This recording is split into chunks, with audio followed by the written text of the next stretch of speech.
quand elle était petite, là où vraiment elle a toujours été très taquine, très dans le jeu, voilà. Et plus elle a grandi, plus elle a été violente, physiquement, mentalement.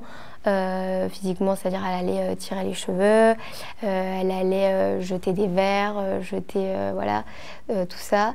Donc à ce niveau-là, ça a été assez compliqué de faire face justement à la violence physique et psychologique, parce que par exemple, quand on allait manger ou prendre, oui, voilà, prendre un café ou manger au restaurant, etc., elle allait faire en sorte qu'on rentre à la maison. Donc elle allait jeter un verre, jeter une assiette dans le restaurant.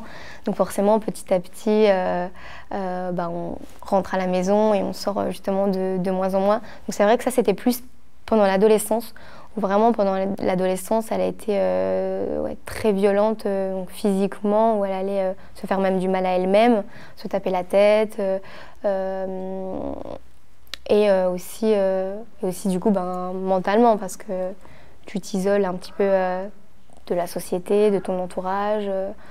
Tu as une vie sociale différente, je pense, des autres gens. Et là où j'ai trouvé